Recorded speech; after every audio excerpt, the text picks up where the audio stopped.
The next speaker is the Honourable Douglas.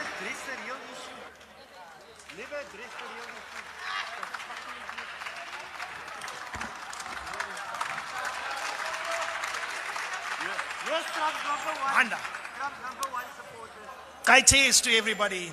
I greet you all in the name of my Lord and Savior Jesus Christ. And Honourable Speaker, Honourable Members of Parliament, the people of South Africa and the international community. The United States administration's recent decision to suspend aid to South Africa, citing our sovereign stance on land reform and our legal challenge taking Israel to the ICJ where they were found guilty of genocide, is not just an economic decision. It is an act of political and economic coercion that threatens the lives and livelihoods of millions of South Africans and people around the world. Let us be clear, this is economic warfare and unethical medical blackmail, an attempt to strong-arm us into submission because we dare to stand for justice, for land reform, and for restoring the dignity of the oppressed. This is not about aid, it is about power, control by a minority of racist landowners and beneficiaries of colonialism and apartheid over our land and resources, and whether South Africa has the right to determine its own future without external influence. Yet, despite this provocation, let me make one thing abundantly clear. South Africa and the Umkhonto we Sizwe party and our party president, Jacob Zuma, are not America's enemy. Under President Zuma's presidency, America and South Africa enjoyed good, stable trade and diplomatic relations. We seek trade, partnership, and mutual prosperity. We are not anti-West, we are not anti-white, nor do we have hostility towards Europe, China, Russia, the Middle East, or Latin America, because this country and MK is non-aligned. And we will stay non-aligned, and we will put the interests of South Africans first. We are a nation of Ubuntu, a people who believe in peace, in unity and justice. But our respect must be reciprocated. True partnership is built on equality, not threats. The US has historically been one of South Africa's key partners in health and development, sure, particularly through the President's emergency plan for AIDS relief and US aid programs. But now, with the stroke of a pen, millions of lives have been put at risk. Consider the consequences of this decision. Over 7 million South Africans live with HIV/AIDS, and PEPFAR has provided life-saving treatment to over 5.5 million, many of whom now face an uncertain future. Rural hospitals, clinics, and community healthcare programs rely on American assistance for vital resources like antiretroviral drugs and maternal healthcare services. Thousands of healthcare jobs, nurses, social workers, and outreach teams face immediate termination, collapsing entire health infrastructures. But this cannot be blamed on America. This must be blamed completely on the shoulders of South Africa. South Africa should not have to hire people and use American funding to pay our healthcare workers. We must take the land back and must take the resources back and utilize it to free our people and get more people to help our people. Who will suffer the most? Not politicians, not corporations, but the poorest of the poor, the sick, the landless, the voiceless, the very people South Africa is trying to uplift through its land reform agenda. Let us speak truth to power. This crisis is not happening in isolation. It is the direct result of treasonous elements within our borders, like AfriForum and Solidarity, and people like Rob Hersov, who are all spoiled, rich Nepo babies and beneficiaries of apartheid and colonialism, who have actively lobbied successfully to harm their own country, leading to the loss of life of South African citizens. This will not be tolerated, and it cannot go unpunished. These organizations and individuals lie to the West, portraying land reform as white genocide to the US Congress, pushing a false narrative to justify America's economic aggression. This is an act of treason. But let's deal in facts, not propaganda. White South Africans own 72% of all private farmland, despite only being 7% of the population. 87% of the Johannesburg Stock Exchange is still controlled by the same corporate elites who thrived under apartheid and benefited from colonialism and land grabs without compensation to the indigenous people. More than 60% of South Africa's natural resources, mines, and industries remain under the control of the same colonial beneficiaries who now claim to be victims, and the rest are shared with political connected Nepo beneficiaries, not the average South African everyday people. And now these very racist Afrikaner and British descendants living amongst us as South Africans who have stolen our land, stolen our future, stolen our wealth, and put us in labor camps called townships and kept us there while they go around the world bad-mouthing us. They must be called to book. This is not just hypocrisy, it's a betrayal of the lived reality of all South Africans regardless of race. AfriForum and Solidarity represent a small, privileged, racist elite who are willing to see South Africans suffer and the country economy run into the ground just to maintain their grip on stolen land and economic power, and have maintained racial privileges by refusing to return land and under apartheid and under colonialism. Despite a peaceful transition from apartheid to democracy in 1994, which was meant to be the start of the land reform process, it was never ever done. Here in South Africa, we have yet to do land reform. These white racist apartheid people beneficiaries need to understand where we come from as South Africans. The irony is the vast majority who are hurt by President Trump's actions are the British and the Dutch who have come and settled here amongst us. They are the ones who own the businesses. They are the ones who do most of the trading and the exporting. They are the ones that take the raw minerals and send it out overseas. We are going to put a stop to that, and we're going to make sure our resources are used for our people.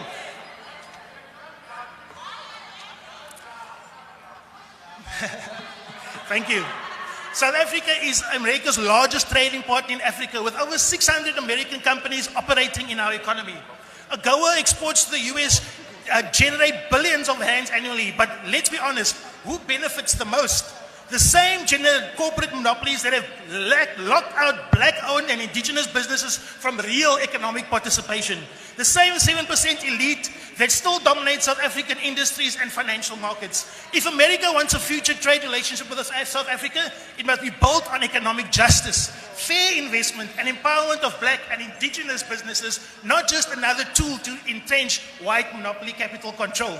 If AGOA is used as a weapon Honourable against us... Douglas, could you please take your seat? Thank you. Honourable Member, please indicate which point you are rising on.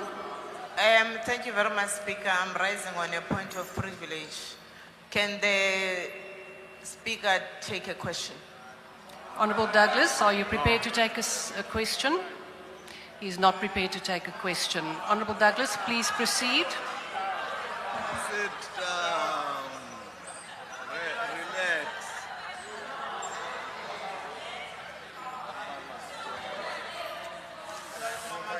Let me continue. If AGOA is used as a weapon against us, then South Africa has other options. We have BRICS, a growing economic powers that does not operate through threats and intimidation.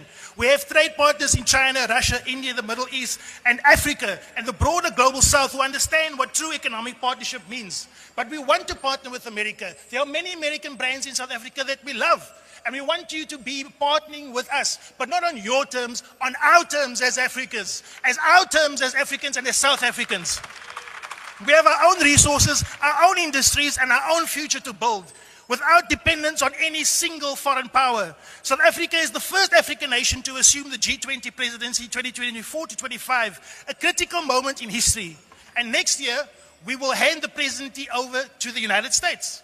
Yet, instead of engaging with us in good faith, the US has chosen economic coercion over cooperation. US Secretary of State Marco Rubio has snubbed the G20 foreign ministers meeting in Johannesburg, opposing South Africa's focus on diversity, equity, and land reform. The US continues to undermine multilateral cooperation, creating a vacuum that other countries will inevitably fill. Let us be clear, if America isolates itself from us as South Africa and from the broader global South, it will lose its strategic foothold in Africa. As Umkhonto we see, we stand with the global South. We demand fair trade agreements that uplift all people, not just the privileged elite.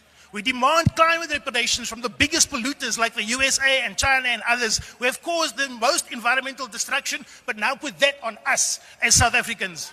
We demand debt relief for developing nations, many of whom suffer under the weight of economic policies crafted by Western financial institutions. Despite this crisis, MK stands committed to diplomatic engagement with America.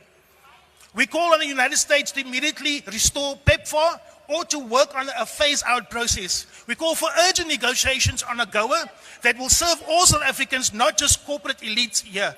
We call on all America to respect South Africa's sovereignty on land reform, foreign policy, and economic self-determination. If the United States wants a strong economic and diplomatic relationship with South Africa, it must be built on respect, fairness, and genuine partnership, not threats, blackmail, or economic warfare. Mr. Chair, I think we in that stage where people don't Honourable understand. Douglas, just a minute. My apologies for interrupting you, but honourable members, please keep the volume down and also do not. I'm talking to all sides, but I am reacting to the fact that a member.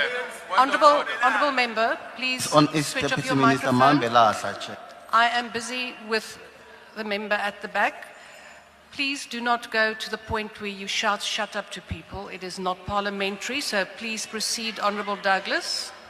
Point of order, Chair. Point of order, Chair. Yes, Honourable Member. What point are you rising on? On rule number 91, you cannot allow the other side to be shouting at our speaker and you are not controlling them. Please, call them to order. Honourable Member. Which other side? Honourable Minister. I have not recognised you. Honourable Members, please keep the volume down so that we can listen to the Speaker. And Honourable Douglas, could you please proceed with your speech? Thank you, Honourable Chair. The first thing that I want to say is that this is about the land.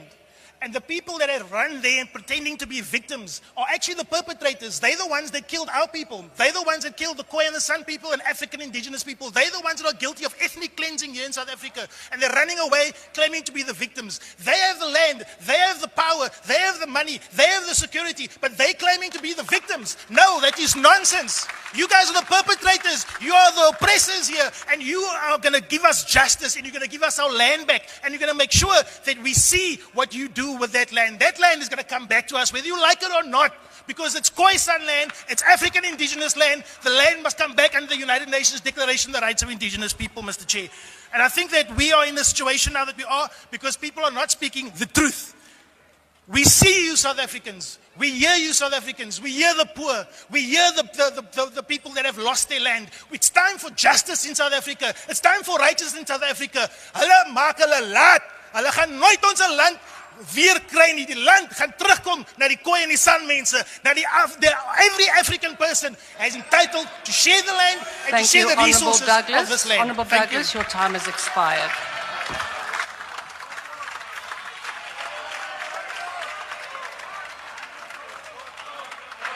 The next speaker is the Honourable Leroux.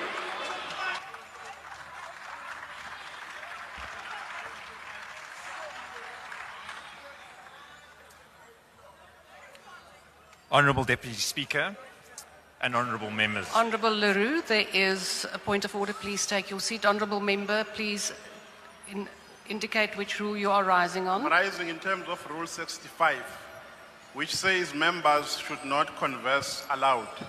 I did not want to stand while the Speaker was on the podium because I did not want to disturb him. But we are noting, Chair, that each time our speakers go to the podium, they get howled by these howlers of the ANC. And you fail to protect them. We can't And we are hear you. not taking We that can't hear howlers. you. We can't hear you. Honourable, We don't hear you. Honourable Minister, I have not recognised you. There is now a point on the floor. I will now first deal with that matter. Honourable members, I have requested both sides to turn down the volume, and it goes for all the sides and all the members. So it is not only members of the ANC, it is also your members. It is all over. So I make an appeal to all of you, and I've now ruled on that matter. We will now proceed. Honourable Skosana. Is it Honourable Skosana? I can't see that. Please proceed. Yeah, no, it's me, Honourable Deputy Speaker. I'm rising in terms of Rule 84. The Honourable Member say he's calling us howlers. He's calling the Honourable Members of this House howlers. That is unparliamentary, Deputy Speaker. Secondly, Deputy Speaker, you are howlers. secondly, a point of order must be raised immediately when the transgression is made in the House. A point of order can't be raised later. Thanks, Honourable Deputy Speaker. Thank you, Honourable Tell the Member. pastor what I I said. unfortunately... Don't howl, man. Keep quiet. Honourable Minister, this is now the last time that I'm warning you not to switch on your microphone without being recognised. Honourable Members, Honourable Members, I am trying to listen to what the Honourable Skosana said, but I can't hear him because of the noise from this side. So please also work together so that we can hear one another. And please switch off your microphone, Honourable Member. Switch off your microphone. And I do request the Honourable Chief Whip of the MK to also please rise on the points of order if it is necessary. Thank you very much. We will now proceed. Honourable Leroux.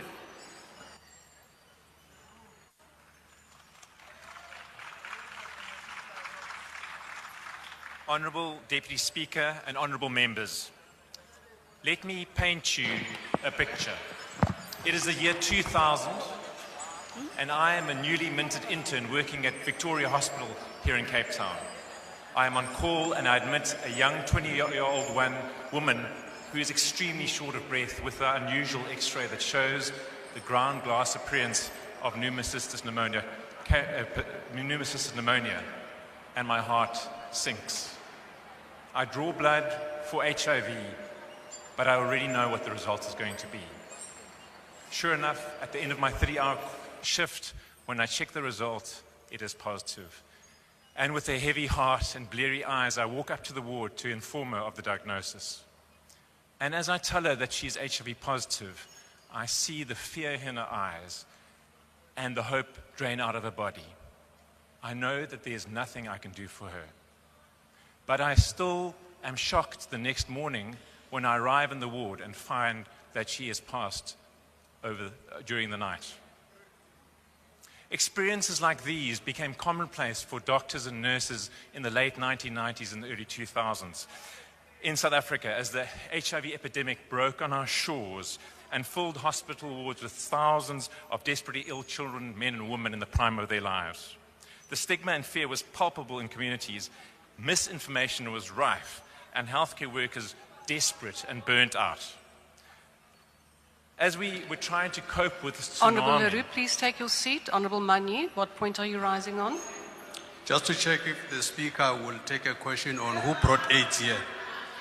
Honourable Leroux, would you take a question? No, he will not take a question. Thank you very much. Could I also ask the members to my right, please to converse. Honourable Deputy Minister of Basic Education, I really request you not to disrupt the speaker. Thank you very much. Honourable Leroux, please proceed.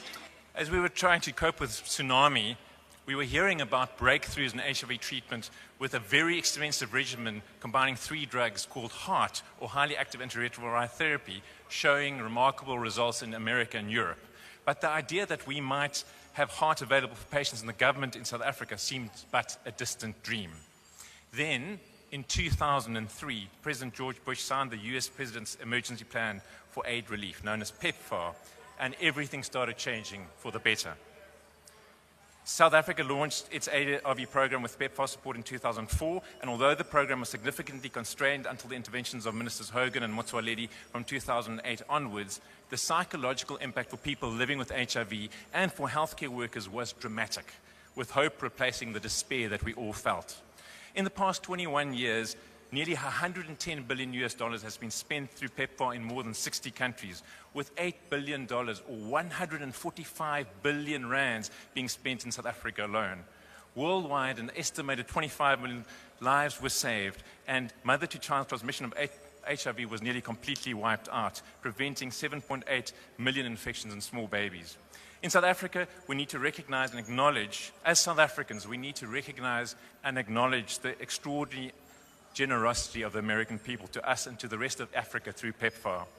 The aid delivered has been extremely well spent through government programs and efficient NGOs. PEPFAR is arguably the most effective foreign aid program ever, perhaps only matched by the Marshall Plan that helped rebuild Europe after the Second World War. As is summarized on the Desmond Tutu Health Foundation website, PEPFAR, implemented in 2003, was a brilliant, generous and greatly valued intervention that changed the potential course of history forever. Under PEPFAR, we have seen a miraculous change to the narrative surrounding the AIDS response in Africa. Sadly, today, I am for all intents and purposes, delivering a eulogy for PEPFAR. The dismantling of US aid and sudden cessation of PEPFAR funding by the current US administration has been a huge shock and extremely damaging to our healthcare system. The DA would like to express its deep sympathy with patients who have lost access to PEPFAR-funded care and also with the nearly 15,000 healthcare workers who have lost their jobs. We are also extremely concerned about the impact on other countries in Africa, many who rely on PEPFAR for nearly 90% of their HIV budgets, and for whom the recent decisions by the United States administration will cause even more severe consequences, causing increased mortality, morbidity, and instability. We believe that the abrupt manner in which the funding was stopped was unethical and wasteful, and it has not allowed governments, including our own, to make contingency plans and to allocate budget to cover funding shortfalls.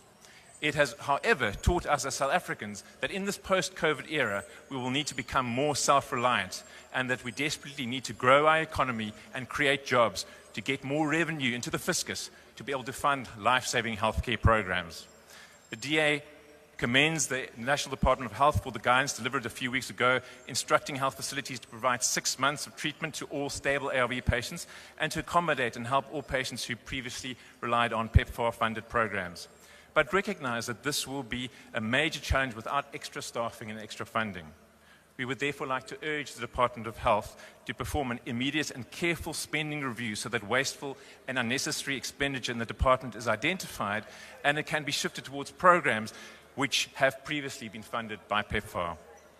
In conclusion, we continue to hope that the new US administration will reconsider recent decisions and that the American people will extend their generosity through PEPFAR for the next year or two so that South Africa and the rest of Africa can mitigate the impact of these funding cuts. Otherwise, medical interns will once again be faced with heartbreaking moments like the one I experienced 25 years ago. I thank you.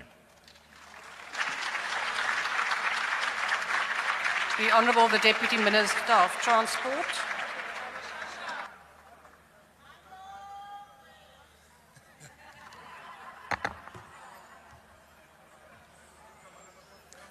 Thank you very much, Honourable Deputy Speaker. The global political landscape is shifting rapidly and sovereign nations are making decisions that have far-reaching consequences. The United States, in exercising its own sovereign right, has halted aid funding to South Africa. In equal measure, South Africa must exercise its own sovereignty in responding to this decision in a manner that prioritizes our national interest, protects the most vulnerable, and safeguards our economic and social stability. Beyond that direct health implications, 15,000 healthcare workers are now at risk of losing their jobs at a time when South Africa faces record high unemployment. This is an undesirable development. The strain on the healthcare system will be severe, reducing access to treatment for vulnerable citizens, increasing workloads for remaining healthcare workers, and potentially leading to burnout and compromised care quality. In response, the IFP believes in short-term interventions and long-term solutions to mitigate the damage and build resilience. In the short term, for long-term gain, collaboration between the government, private sector, and NGOs will be essential for providing emergency funding, redirecting resources, and offering alternative employment opportunities in the healthcare sector. By doing so, we can soften the immediate impact of the funding cut while working toward long-term sustainability. In the long term, South Africa must move towards self-help and self-reliance and economic independence. Over-reliance on external aid makes us vulnerable to political global shifts, propaganda, and misinformation. The IFP firmly believes that cultivating the capacity to thrive independently is the only sustainable path forward. However, we further recognize that South Africa is not an island. Our economy and geopolitical standing are deeply tied to global trade.